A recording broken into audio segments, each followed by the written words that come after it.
calling me out like the first day. This ain't no first aid, yeah.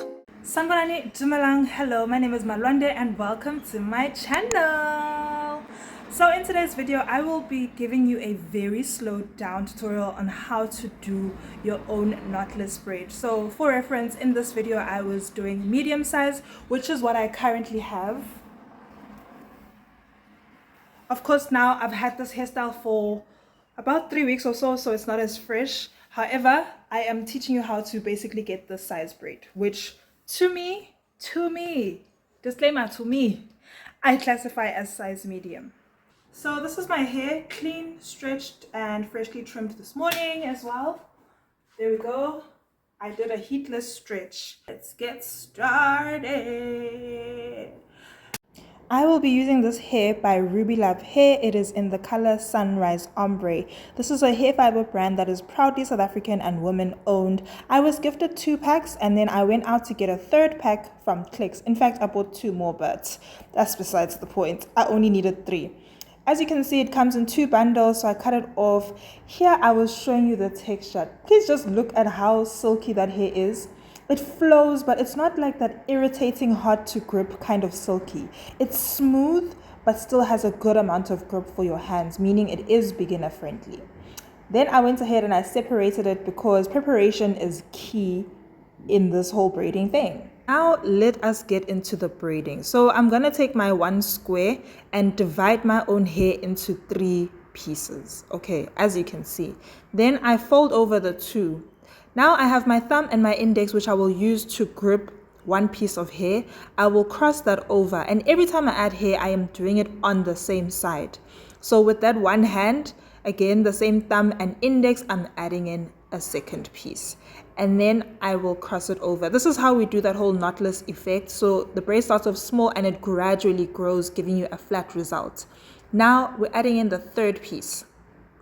Again, I will cross it over and then continue. Now, this is where it becomes unique because I decide to braid down about 3 or 4 times. This is because I want an even flatter result and because my hair is dense in this area.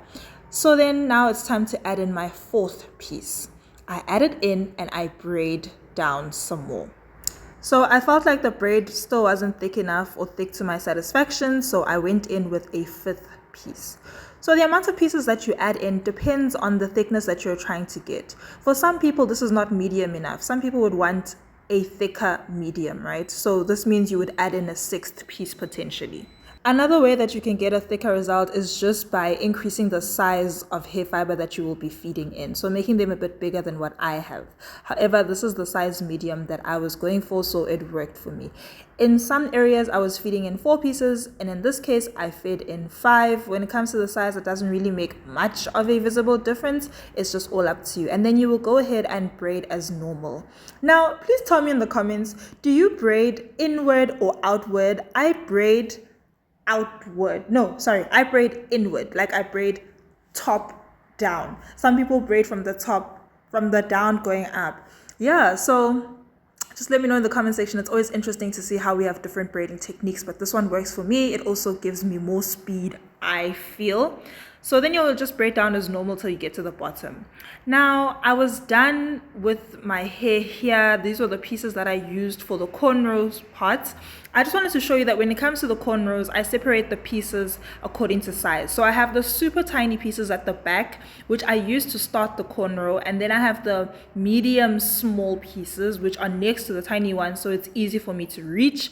And then on the back, again, it's divided into 2. I have the bigger pieces which I still feed into the cornrow. Then I have the pieces which are the same size as what I was using for the braid so that I can finish off the braid. This hair fiber honestly had me so impressed. No tangling at all. I also wanted you to see that in this video as I'm packing it away. Literally no tangling, comes off very easily, like minimal shedding. I'm so impressed. Look at that. I will be buying this hair fiber again and I recommend it if you're looking for an ombre. Thank you so much if you have made it to the end of this video. I hope that it helped you. Let me know in the comment section if you'll be trying your own knotless braid or if this is a technique you will use on someone else. I will catch you in my next one. Take me from rags to riches in the best way.